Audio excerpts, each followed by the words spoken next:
I want to compress, okay, I can do two options, on top of the curve or decompress, okay? So, if I don't know the inclination, how can I calculate? It's so hard. For example, if I move the articulator 2 millimeters forward and 2 millimeters down in a regular 44 SCI, you have zero compression. You are on top of the curve. But if you do 2 millimeters forward, it's 1 millimeter. 1 millimeter forward, 1 millimeter down in a 29 degrees, you are decompressing the joint. It's the same movement on the articulator, but the result on the joint is completely different. Okay, it's completely different. If I do 2 forward, 2 down, in this guy, I still on top of the curve. So there's no decompression, there's no compression. But here, I am doing a lot, almost 1 millimeter of decompression. The distraction can be for a young kid a problem. So you need to test this carefully. Okay? So to be precise, certainly we need to understand the SCI. If the SCI is 44, now I put 2 and 2, I will compress the joint. Okay? If it's 29, I will be exactly on the curve. So the same activation, but different SCIs. Just to give you a very idea on how these things work. So there's no magic formula to calculate the therapeutic position. You need to use everything you have to your diagnostic. Okay? So, because RP can be absolutely anywhere. Sorry, TP is absolutely anywhere. It comes from RP. So from RP, I can put the condyle anywhere I want. I can put forward, down, to the side, to the right, up, to the front, anyway. I can rotate, I can procline, I can extrude, I can do anything I want. As soon as I know RP, then I know my SCI. So some cases demo, for example, extreme low angle case like this. I will show some before afters very quick because I don't have much time. So you guys can see, okay? So look at this guy. He came from another office to me, transferred. And this guy is 15 years old, but he looks like 40 years old, okay? Because short faces, they show like old face, okay? So this guy cannot show his incisors very well, and to be worse, he has 2 missing laterals to complicate my life a little bit. Here, his situation at the moment he arrived in my office, this is the deciduous canine. The doctor who transferred to me boned some brackets, but that's it. And he told me, no, so I'm going to send you a case, very easy, just a little bit here and there, that's it. This is definitely not easy. Okay? So I had to sit together to the family and say, do you want to change the plan? Do you want to make good things for him? So, missing laterals, the deciduous canine, and he's debarked and very deep speaker, very, very deep speaker. But his upper incisor is behind the lip. So I cannot treat this deep overbite by playing with incisors, because his smile is already bad. If I include incisors here, it's going to be terrible for his smile. It's going to be very bad for his face. I need another solution. And I start with the gill, gave him some vertical dimension, okay? Just to align, just to move, starting here. And after I align and adjust a little bit the tipping and adjust the speed curve, I can now definitely bond my overlays, my 2 goals. So I put 1 to go here, 1 to go here, 1 to go here, another to go here. And I have now what? A new mandibular position. And from now on, orthodontics becomes super easy, because it's just a matter to put the teeth together. That's it, okay? So With the utilities, I can help to control the molars. After that, I can start to retract his canine, and I put here some fake laterals to him, because I start to open the space for future implants, okay? And this is the situation he is at my office right now. He's about to remove his brackets. You see that I ground up all the posterior overlays, and I still have a little on bicuspids. As soon as the molar really settle, I can remove. In his face now, it's completely different new vertical dimension. It's totally new face frame. He's still brachy, of course. I cannot change a super low angle case in a meso, but much better. Okay, that's the idea.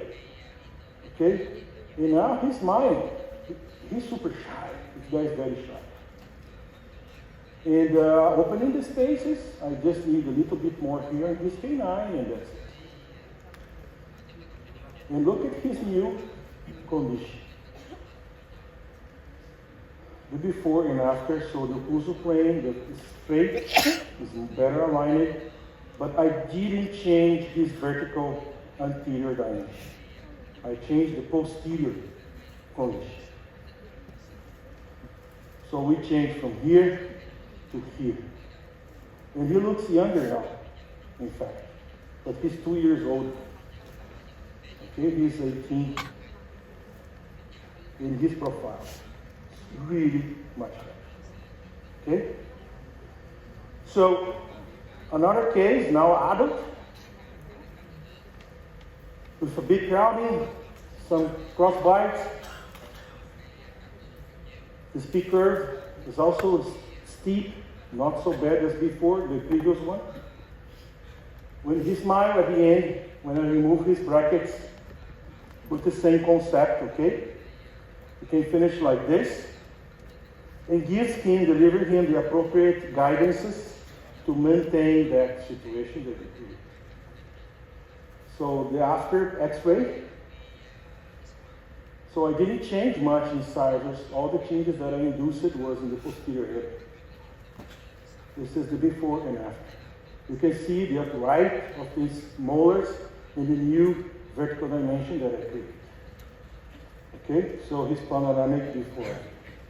Another before after with a very loud clicking patient as well, with a periodontal overload, similar to the case I showed you with the little girl with a beautiful smile. But here you see the patient's older, of course. You can see now the periodontal is already starting to suffer bone losses. Okay, because the system is locked. Every time she goes brux, there are many interferences on the system. Okay, so we need to release this condition for her to function appropriately. So I create the overlays again, second molar and here in bicuspids to stabilize mandible rotation. And when I remove her brackets, she was really much better situation and no more click. And I left this one a little bit because she was still a little not so easy to maintain the mandible. So you can keep there until everything got remodeled. After that, you can remove and place the canine bicuspid separate in the next stage. Another case with extreme asymmetry. Extreme asymmetry. These cases are very important cases to treat. It's very hard to treat. And these kind of patients, they do not benefit a lot from surgery. That's the big problem. The surgeon can help to make him symmetrically, but the surgeon cannot decompress the joint. Okay? That's the real thing. In long range, the patient relapses the surgery. For few months, the surgery stays good. After 1 year, 2 years, 3 years, relapse. Not maybe everything, but relapse. So why? Because the surgery is not capable to decompress the joint. Because the surgeon cut anterior here on the on the corpus, and there's nothing to do with the joint. So who is responsible to decompress the joint? The orthodontist and the prosthodontist. When you refer the case for surgery, the patient must be decompressed. And the surgeon just play sagittal. Make the life of the surgeon easy, please. Okay? And here, this situation, and observe that his midline is matching. So not always asymmetry reflect on the midline. When you see asymmetry on the midline, means the mandible is shifting on the horizontal plane. But I can have asymmetry on the vertical, and the midline stays. Okay? So I need to adjust this case absolutely in a vertical dimension. But I cannot do this much in a wire. Just a meow or meow, it's impossible to give to him this much of vertical dimension. So let me move quicker here. This is, I install here one side only overlay, because this is his shorter side. Okay, little by little, he will tend to decompress the joint. But be careful to do not compress the other side. Remember, the mandible is a single bone. Two joints together. If I decompress here, the other side goes up. Okay? So you always need to compensate here as well. But in the very beginning, I didn't make it. But he's under control. Okay? In his face now, he's still under treatment, but really much better. Really much better. And look at the height of the overlays. So little by little, the mandible can adjust and adapt in adulthood. This guy is 25, 24 years old. Okay? Adult case with very mesotypic teeth. Okay? Open bite tendency, with bad periodontal condition, class 2 open bite. And you can see here, the whole lower segment is mesotypic, including the canine is mesoinclined. And now, you can see here in her X-ray, the occlusal plane very steep on the posterior edge. So, very mesotypic. I cannot put overlays in this case, because the mesotypic impede the overlay. So before place overlays, I need to do orthodontic treatment to upright the occlusal table of the molars to receive the overlay the next step. And this is her case after we upright. And you see how the mandible really adjusts forward. And this is the before Brooks checker. You can see how she was bruxing on top of the posterior dentition. There's no contact on the anterior teeth. Brooks checker is a wonderful tool for you guys to use and understand the mandible function during sleep. It's unconscious movement. The patient tells you where is the interference and where is the premature contacts. It's evident here. Okay? And after that, I run meow. I put the Eugeloy on the lower and Gameta on the upper, because Eugeloy is more effective to force control. And to be a little bit more comfortable for her, I put the Gameta on the upper. And this is her after situation. Ready now for what? Now she's ready for overlays. Okay? So to place the overlay in such a case, I definitely need to upright. This is her before and after. And I check now on the articulator that her occlusal plane is super steep still because she has compressed joints. But now I will put the overlays because the lower occlusal plane is ready. Retrognatic mandible in an adult case. How can I move this mandible forward and maintain the mandible there? Okay, without surgery. It's the same concept. I start with the meow, multi-loops, and I put her here overlays to re-guide the new mandible position. I have in mind SCI, okay? I'm not showing, but it's everything there, okay? So now she's in new position, and I can start to remove her brackets with a very new mandible position. Anterior disc displacement. This little girl came to my office with a locked joint. She couldn't open her mouth. So what should we do? We need to remove her interferences and treat the two different vertical dimensions, left and right.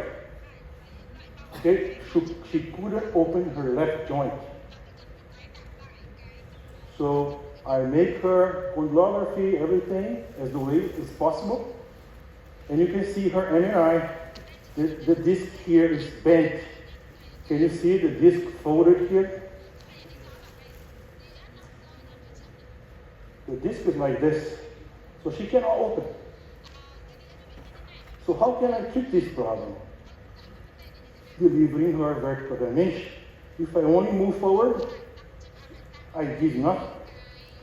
And the funny thing, I start to treat her with the splints. I deliver her the first splint. After 15 days, his family called me, "Doctor, she's clicking, but she didn't have the click before. Is this the problem?" Of course not. If she's clicking, it's because the disc is getting back. Thanks God, I'm doing good. So what should I do now? Raise more. Are you following? Hope so. And her tracing, completely different SCI left and right side. We start because her joint is locked. And the computer gives me the configuration of the articulator to unlock her joint. Another case, class 3, super class 3. Can I treat without surgery and, let's say, create a decent result? Maybe not ideal, but decent? Yes. But here, I don't have vertical compensations on the posterior area. In a class 3, the objective is a little bit different. It's a compensation in the vertical anterior, which is just rotation. So I don't want to compress the joint. I just want to rotate. It rotates from where? The reference position. Because I know in that position there's no compression. So I can mount the case in RP and open the pin as much as I want. Okay? So after that, I construct my arch wires to extrude incisors to create to her a nice smile, because usually a class 3 look high or low angle, doesn't matter. They don't show incisors very much. So to close the bite is very indicated to extrude the upper incisors to deliver her a good smile. But the mandible stopped here. How can I stop the mandible here with the overlays?